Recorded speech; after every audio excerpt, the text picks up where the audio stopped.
I think when we're talking about measuring impact of iOS 14 on game companies, there's something that's kind of interesting that emerges, which is how do you quantify an impact, especially when you turn your attention to measurement specifically? And of course, that's one of the big things that we've looked at MetricWorks.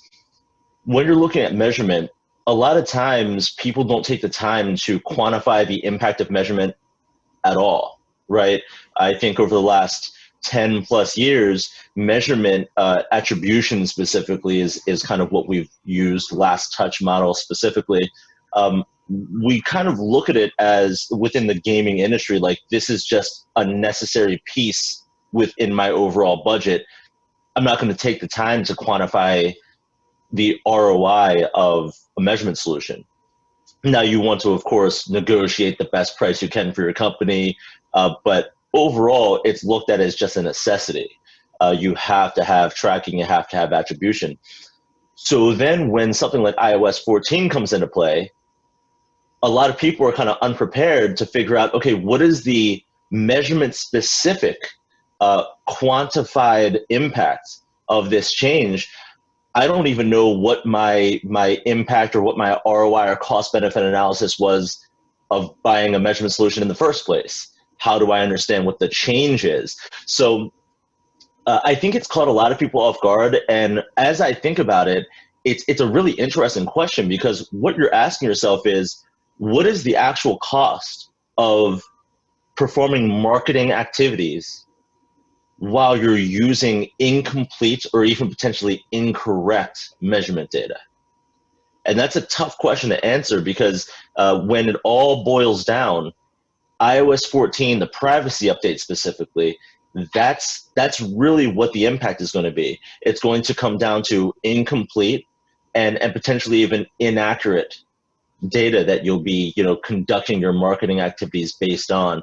So we've done some work to try to understand, in terms of dollars, what is the impact of utilizing this incomplete or incorrect data. And what we've kind of determined just broadly is you have to understand what happens to the business when you are when you're conducting your marketing activities in terms of a particular traffic segment that looks really, really good based on the indicators that you have available to you.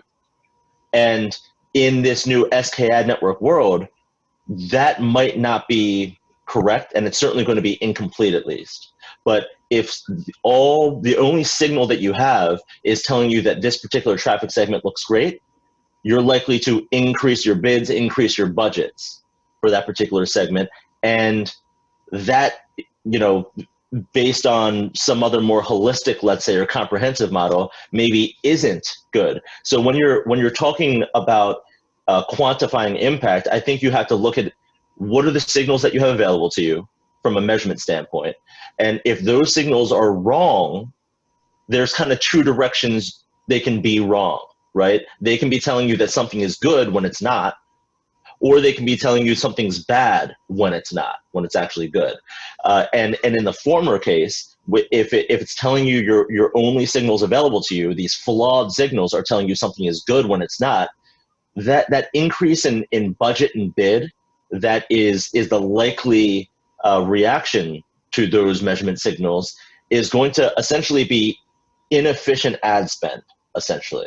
Right? You're spending money now where it really doesn't belong on some poorly performing traffic. You just didn't know that. On the other flip side, you're talking about buying or acting on information that tells you that this traffic is bad when really it's quite good. Then you're actually talking about an opportunity cost, right? Your signal, your incomplete or inaccurate signal saying this is horrible, that's likely to result, of course, in a decrease in budgets, decrease in overall marketing activity within that traffic segment, when actually this traffic segment represents a significant incremental lift, and ratcheting your spend back there is actually an opportunity cost to the company. So That's sort of the way that we're looking at the overall change when it comes to business impacts, specifically in the context of measurement.